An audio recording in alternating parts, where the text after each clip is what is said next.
Two future Hall of Famers are going to play for their team for life. Meanwhile, somehow, the A's situation is getting worse. You are Locked On MLB, your daily MLB podcast. Part of the Locked On Podcast Network, your team every day.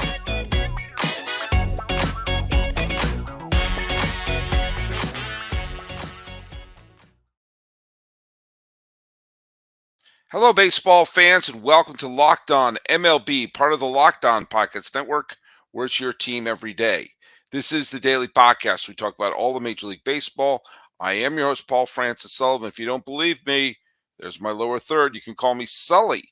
I have been a podcaster for well over, a dozen years or so, but this is my sixth season here at the Locked On Podcast Network. I'm looking forward to pitchers and catchers reporting in just a few weeks. Follow us at Locked On MLB Pods on Twitter or on Instagram. I'm your pal Sully. I'm at Sully Baseball on Twitter, Sully Baseball Podcast on Instagram. And you can follow us on YouTube. Please subscribe to us. We're trying to get 1 billion subscriptions. We're several hundred million short of that.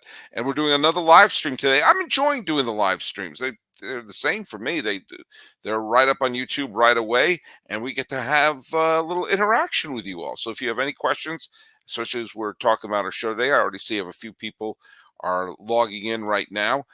Send your questions. I'll do my best to answer them. Can't promise to get to all of them. Hey, today's episode is brought to you, at least in part, by our good friends at FanDuel. Now, FanDuel is America's #1 sportsbook, and you can, with the big Super Bowl Sunday coming up this Sunday, guess what? This is the ideal time to be making your bets up to $200 in bonus bets if your first $5 bet gets a victory. Visit FanDuel.com/lockedon to get started. Quick trivia question. I had on Mr. Jack Johnson yesterday. We were talking about, sorry, I had to scratch my nose here. It's late here in California, and it's still pouring rain. Jack Johnson from Locked On Reds was here, and we talked a little bit about complete games. And I said, who is the last pitcher to throw a complete game in the World Series? And a couple of you got the hint that I was trying to inch it towards a Kansas City Royal. John Murphy Jr. thought it was a complete game against the Royals, and he guessed Madison Bumgarner. Madison Bumgarner did indeed throw a complete game against the Kansas City Royals in 2024, but someone pitched a complete game after that. And one other, who was it who said, who was it that said that there was someone that said Zach Greinke. Who guessed Zach Greinke? It was Jonathan Curran said it has to be a Royals pitcher. That person I'm going to say couldn't have done it as a Royal, but pitched to the playoffs. Zach Greinke. Again, Greinke pitched very well for the Houston Astros in the 2019 World Series, and for reasons I don't understand, was removed from Game 7 of the World Series. But alas, it wasn't him. It was Johnny Cueto. Nobody got it. Johnny Cueto pitched a complete game victory in Game 2 of the 2015 World Series when he had his cup of coffee with the Kansas City Royals. He threw a complete game against the Mets. Game 1 was a marathon extra inning game.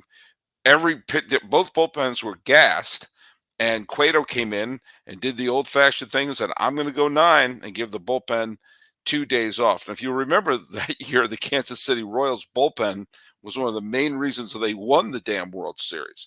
They had a good rotation. Obviously, Cueto pitched well, but the whole idea was just get the lead by the 6th inning, and their bullpen was going to hang on. So, and that's how they won the World Series. Now, two people who helped their teams win the World Series and have Hall of Fame careers have signed long-term extensions, at least announced today. Let's go to the first one. The first one is Clayton Kershaw. And Clayton Kershaw signed a contract extension to return. It has a player option for 2025. There are vesting options, but essentially Kershaw is had an absolutely remarkable career.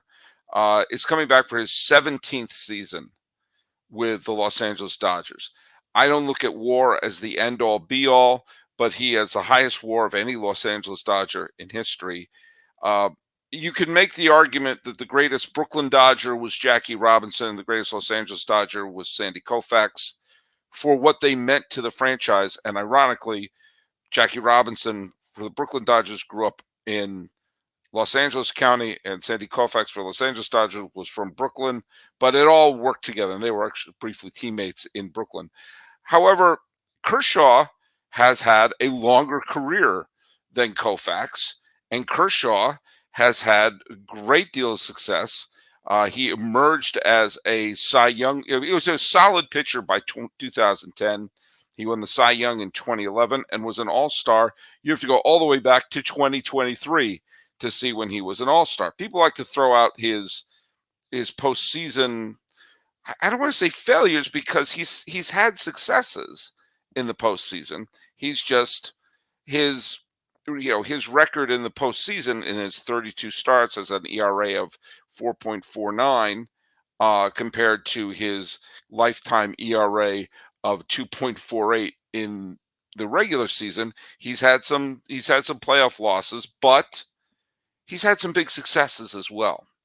And they would never have had all of the playoff appearances that they've had over the years without Kershaw. Kershaw was part of the 2008 National League West champion, and he was part of the 2023 National League West champion. Just the longevity of his career, it shows what a great figure in Dodger history he is, and the fact he's a 3-time Cy Young Award winner. You could have made a strong argument he could have won a 4th Cy Young.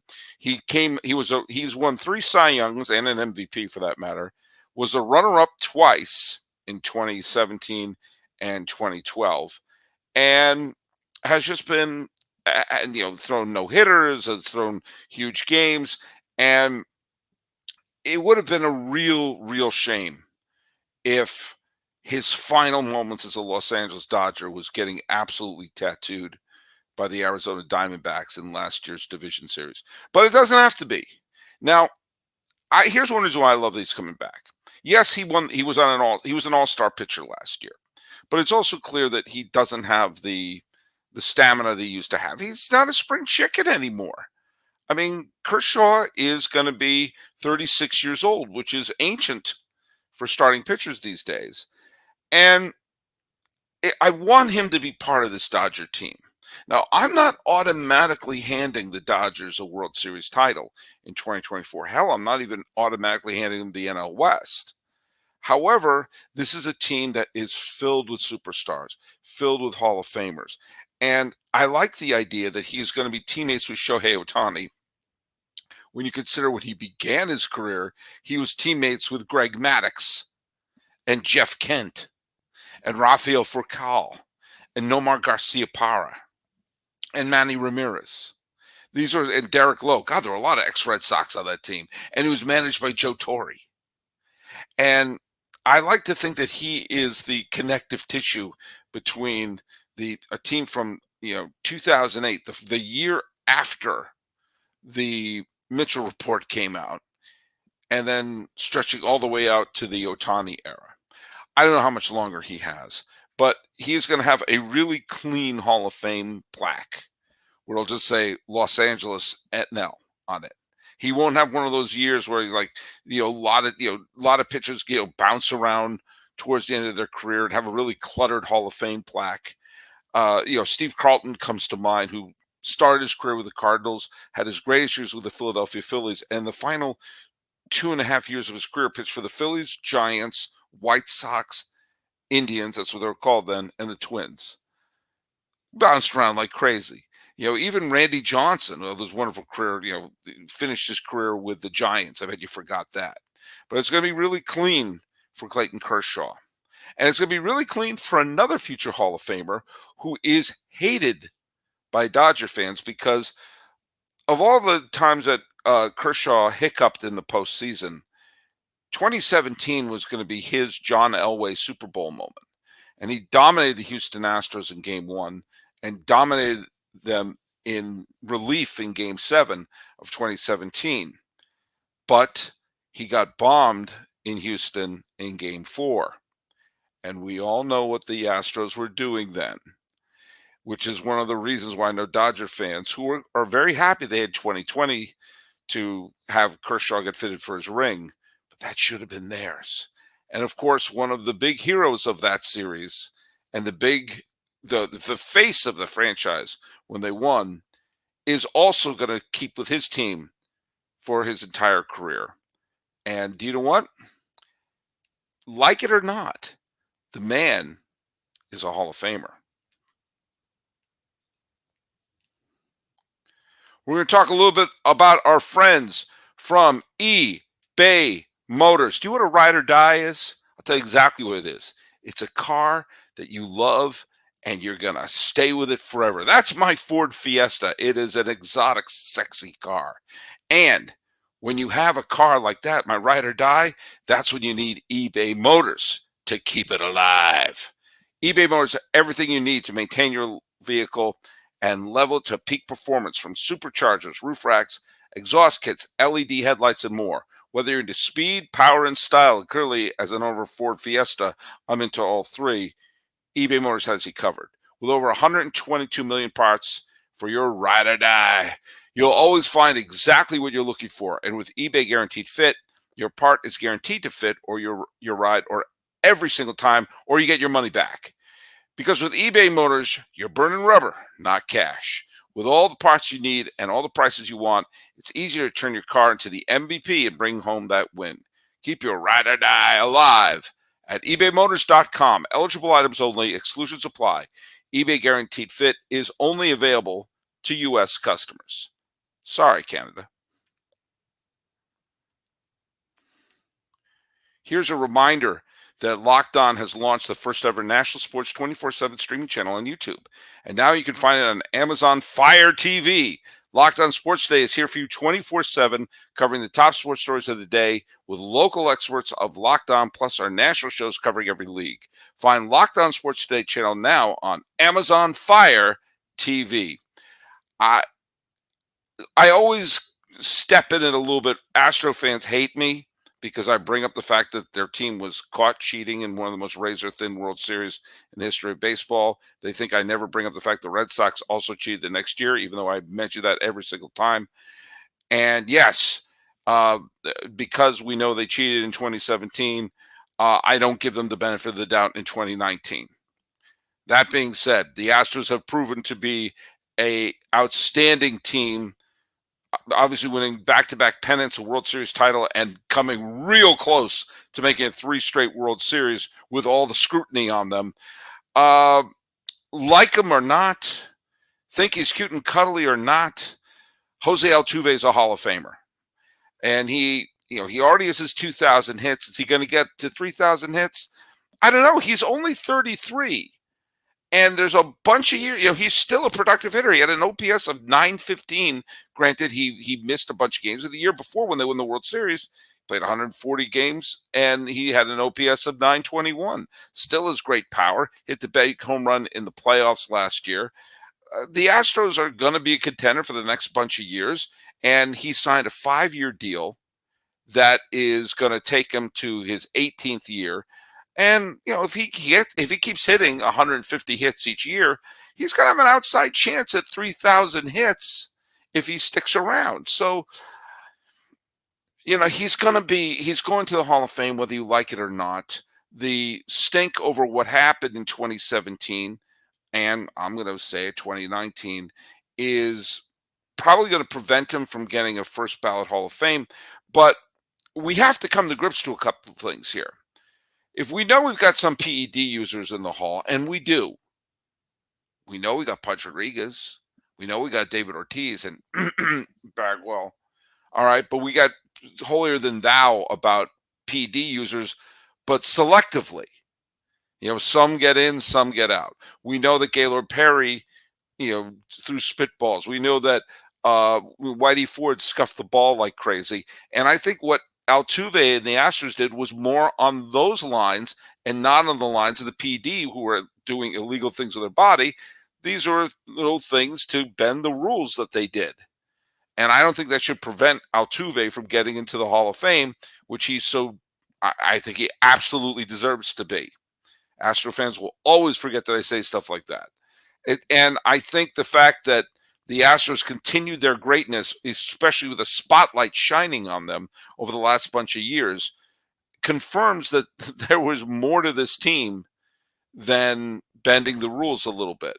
And Altuve is the face of the team, and he deserves to get in. I like that he's going to sign a long-term deal, and I think it's good for him too, because Correa signed with the Twins, and Minnesota fans like him, but I was hoping the two of them would be teammates, kind of like Whitaker and Trammell on the Tigers all those years.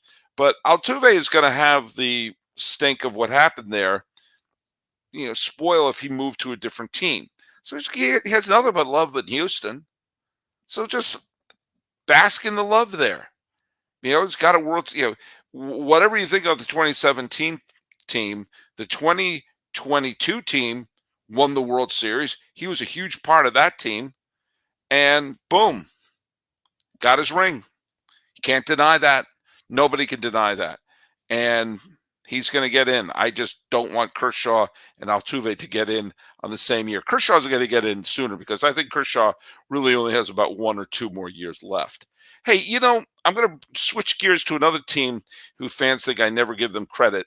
I trashed Brian Cashman and the front office of the New York Yankees a lot over the last bunch of years, but you got to give credit where credit is due. And the Yankees made an unbelievably good trade the other day.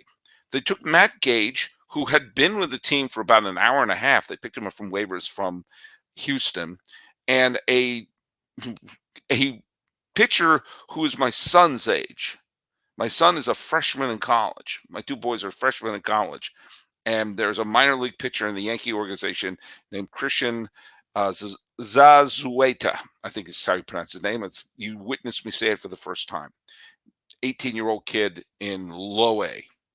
And they flipped those 2 people for Caleb Ferguson, a relief pitcher for the Los Angeles Dodgers and teammates with Clayton Kershaw.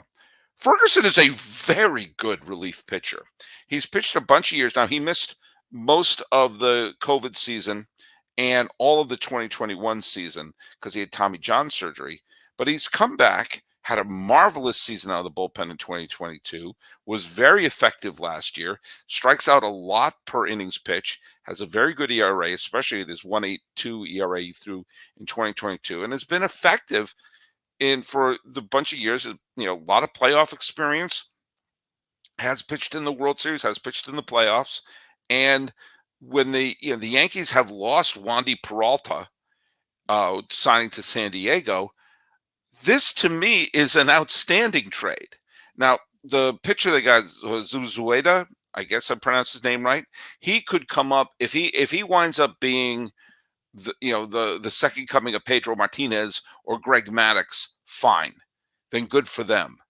But this is a tiny price to pay for the Yankees to fill the spot when they lost Wandy Peralta. Peralta's a very good very good pitcher. And the Yankees, when they lost him to San Diego, I thought that put a massive hole in their bullpen. And they have a good bullpen, but they've traded away Michael King. You're tossing the Harvey Dent coin, hoping you get a great season out of Clay Holmes. It would not stun me because a lot of times whoever winds up being the closer is an effective reliever they just throw into the role. It would not stun me if Caleb Ferguson piles up a bunch of saves. Either way, we have to be fair. If you're going to trash Brian Cashman for moves that don't work, you have to give him credit for pulling one of these out of his butt, because this is exactly what the Yankees need to fill that hole. And it cost them virtually nothing. So, good on them. Good on them. Got to give them credit where credit is due. I'll tell you who I'm not going to give any credit to. I'm going to give any credit to the Oakland Athletics, because an article that I read in the San Jose Mercury News today that my mom sent me, thanks, Mom, highlights the fact that this situation, as bad as we think it is, may even be worse. It's time to talk about our good friends over at FanDuel, which, in case you're wondering, is America's #1 sportsbook. Hey, it's going to be Super Bowl Sunday in just a few days. The Kansas City Chiefs are going to be playing the San Francisco 49ers. And do you know what I'm going to do? I'm going to eat good food. I'm going to talk to my friends. I'm going to try to win some money through FanDuel, making some super bets. FanDuel has so many ways for you to end the season with a W or 2 or 3. Not only can you bet on who will win Super Bowl 58, but FanDuel has bets for which players will score a touchdown, how many points will be scored, if they're going to do an onside kick. I don't know. All the bets you could think of are right there. So new customers, if you join today, you'll get $200 in bonus bets for your first bet of $5 or more wins. Just go to FanDuel.com/lockedon to sign up. That's FanDuel.com/lockedon. Make every moment more with FanDuel, an official sportsbook partner of the National Football League. And one last reminder, Locked On Today has the first ever National Sports 24 streaming channel on YouTube and now also on Amazon Fire TV. Locked On Sports Today is here for you 24/7, covering the top sports stories of the day with local experts of Locked On, plus national shows covering every league. Find the Locked On Sports Today channel now on Amazon Fire TV. Hey, the Mercury News in San Jose has always had a very good sports section. Dieter Kurtenbach had an article that my mom forwarded to me. He's a very good columnist. And I'm just going to summarize some of it, because as awful as the situation is with the A's in Las Vegas, reading this just makes me realize this is insane. Nothing makes sense. They want to build a ballpark on the site of the Tropicana Hotel. But as the article points out, there is no room for it. It's too small a space to put a stadium and have parking and have a retractable roof, which they're going to need to have in Nevada, and to be able to have the view of the Strip that they promised. They pointed out that they have not been showing any of the new artist renderings. They're disabling comments on the social media, and there's been no real progress on where the hell they're going to put the stadium, which is, and I'm going to go out on a tiny bit of a limb here, kind of an important thing if you want to have a baseball team play there. And the owner, what's his doodle? Fisher went to a big kind of town hall meeting. John Fisher went to a big town hall meeting to get the people in Las Vegas pumped up. And it was staggering indifference from people who went there, which is the great fear I have about Las Vegas as a market. That you're going to have people who are recent transplants. The city has grown over the last bunch of years, but you have people who are, many of the population are transplanted from other places, and people tend to be provincial with their baseball teams. They hang on to their baseball teams. I've hung on to the Red Sox. All my friends here in LA who are from New York or Baltimore or Philadelphia have stayed rooting for their teams. Baseball is funny that way. And there's no place to put a team. You have a totally indifferent fan base. You have the Teachers Association and everyone still throwing lawsuits at the A's and this whole program, saying, hey, you can't fund the schools, but you're going to fund a stadium, which, by the way, they don't know where it's going to be, and the fans are indifferent. And do you know who is also really scratching their head and wondering, I don't know if this is going to work? Not your pal Sully, someone a little closer to it, which is a person named Carolyn Goodman. And if you're unfamiliar with who Carolyn Goodman is, she's the mayor of Las Vegas. Okay? The mayor of Las Vegas says the A's, I'm quoting the article from the Merc, the A's current plan for a ballpark on the Strip doesn't make sense. So they have a plan that doesn't make sense. They have a fan base that's indifferent. And they have a product where they don't have, it's not going to be a good product. They aren't going to bring a good baseball team to Las Vegas. The team stinks now. And if it's even possible, they're going to have to cut costs on the team when they've been sure, oh, we're going to put a good team there. And I don't care how many times they rewatch Moneyball on Amazon. Okay. There's no way they're going to put a quality product on the field on a field where it doesn't even make sense. Now, here's the deal. The A's aren't going to be able to play in Oakland in 2025. They've played hardball, and I don't mean the computer baseball game from the late 80s, early 90s. I'm talking hardball with Oakland. Oakland hates them, and Oakland is putting a giant middle finger to them. They called Oakland's bluff, and then they packed up. And what are they going to do? Expect to bring home a couple of flowers to the people of Oakland and say, can we come back can we sleep on your couch? No, they're not going to play in Oakland in 2025. They put themselves in a situation where they don't have a home. They do not have a home. And the place where they want to go, there's no place to build a park there. And again, I keep saying this, when you have transplanted people, the locals live away from the strip, and I'm going to go out on a limb. There's other entertainment options in Las Vegas than seeing a crappy major league team. The reason why the Golden Knights worked there, the hockey team, is they were the first team in. They were indoors. The Thomas and Mack Center was able to hold them. It was already there. And they were good right away. They put a good team on there. This A's team are going to be terrible. And it's a disgrace. And there really is, at this point, if you're Fisher and you see that this is an absolute catastrophe in every level, why not just sell the team? Seriously, why not walk away with a couple billion in your pocket and just walk away from this mess? I still think, because they can't go back to Oakland. That ship has sailed.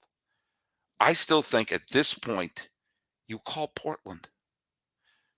You say, can you configure that soccer stadium to be a temporary home? Portland is a much better place. Portland has a type of fan base and a population that would be able to support a major league team and still be able to have the rivalries here. Las Vegas was always wrong, and the way they're doing it is wrong. Their attendance is going to be horrible. Their local interests will be non-existent. We all know that's going to happen. And now even the mayor of the city, she wants to be the mayor who brings Major League Baseball to Las Vegas. And she's like, this doesn't make any sense. And I'm going to, again, go on a proverbial limb. It's in her interest to try to make this work, because it's good politically to say, hey, I brought this team here, blah, blah, blah. Empty seats. And they're going to play outdoors. What are they going to do? They're already talking about, hey, can we play in can we play in Sacramento for a little bit, or Salt Lake City? Just forget it. We've shown it doesn't work. And do it before someone's put one shovel into the ground. And that's Portland or Nashville. Those two are so much better places than the situation in Las Vegas. And they're not going to be able to expand into Portland, Nashville, Charlotte, and Montreal. So why not take one of those spots? It's a disaster. Hey, we got a couple of comments here. Let's say Mike Lawton says, love you, Sully from Worcester, Mass. You would be a great number 4 starter of the Red Sox rotation. Yeah, I could probably make it there. If they add you to the rotation, you could have a combined 2 career postseason wins. There you go. But yeah, could be worse. As he said, we could be the A's. Hey, the Red Sox are going to be okay in a few years. Every time we give up on the Red Sox, they do something. They win us first. And so, yeah, pump the brakes there, Mike. But yeah, at this point, cut your losses, Fisher. Just cut your losses. It's going to be a disaster. Hey, let's throw the trivia question on here. We talked a lot about Clayton Kershaw at the beginning of the show. When Clayton Kershaw made his big league debut in 2008, he faced the St. Louis Cardinals and struck out the first batter he ever faced. Who was that batter? Who was a current major league manager? Who was the first person he ever faced and struck out? What current major league manager was the first person that Clayton Kershaw ever faced as a major league pitcher and subsequently struck out. That is your trivia question for today. So go to Locked On MLB on Locked On MLB Pods on Twitter or whatever it's called now, and Instagram. And I'm your pal Sully. I'm at Sully Baseball on Twitter, Sully Baseball Podcast on Instagram.